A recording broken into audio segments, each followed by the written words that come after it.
Сузак районунун борборундагы Сузак айылдык кеңештин төрагалык кызматын чуулуу окуяларга катыштыгы бар эски жүздөр ээлеп жатат. Алсак жаңыдан төрага болуп шайланган Камаридин Абдукадировго учурда 12 депутат каршылыгын билдирүүдө. Анткени аймактагы жер сатуу схемасынын башында дал ушул киши турарын айтышат. Мындай жүздөрдүн кайра келиши мыйзамсыз жер сатуулар кайра уланат деген белгидешет.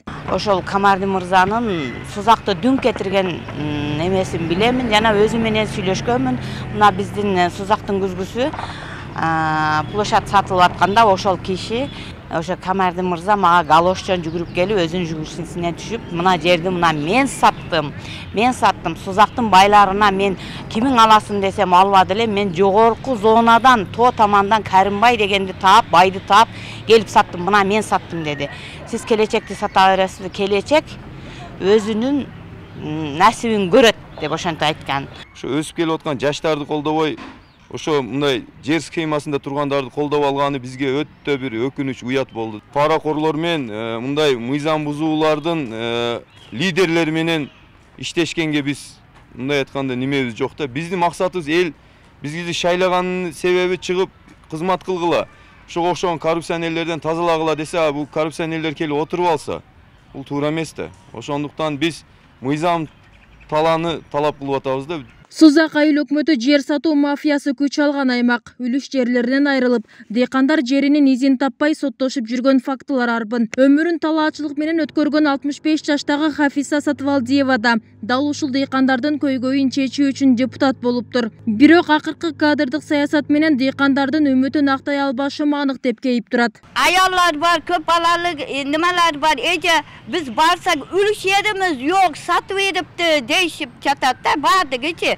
Каерде ким саткан десек, şu өзүмүздү төрагалар немалар сатып берген.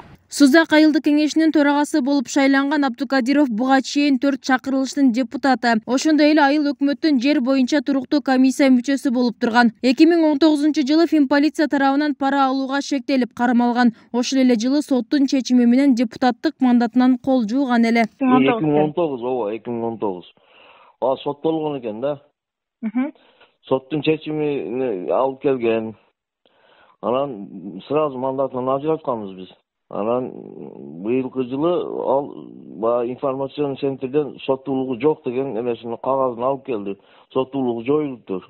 Соттуулугу жоюлуп, быйылкы жергиликтүү шайлоого кайрадан аттанганы күмөн саноолорду жаратты. Бирок ал коомчулук айтып жаткан дооматтарды четке кагып, эл үчүн иштейм деген дымактуу оюн билдирүүдө. Элден сурагыла ошо участок үлүшү бар, ким экени бир какшатып сатып, андай иштер менде жасалган эмес. Анга жооп берем. Айыл өкмөтүбүздүн бюджеттери жакшы, дотациялардан чыккан. Эми шуну жолго коебуз, бюджетти өзүбүз карап, депутаттар менен чогуу. Буну маслихатлашып, жумуш жасайбыз деген ойлойбуз. Шайланган жаңы төрага азыркы айыл өкмөт башчысы Аскар Сариев менен жакындыгы белгиленет. Төраганы шайлоо учурунда Сариевке жакын депутаттар ага кол кабыш кылды дешет. 50 миңден ашык калкты 13 жылдан бери башкарып келген Аскар Сариевке жер маселеси боюнча иш козголуп, үй камагына чыгарылган болчу. Ал мамлекетке келтирген 20 миллион сом зыянды да тергөөдө толук төлөп берген. Учурда тергөө иштери жүрүп, ага карабай кызматында улантууда. Сариев şu немеси баягы немеси бүттү, бюллетени. Үйде жатты немеде. Ошо боюнча срок бүткөндөн кийин үйгө ишке чыгып иштеп атат азыр. Бүгүнкү күндө тергөө амалдары жүрүп атат. Пока бүтөлөк тергөө амалдары. Мындай наразычылык райондогу Ырыс айылдык кеңешинде да орун алууда.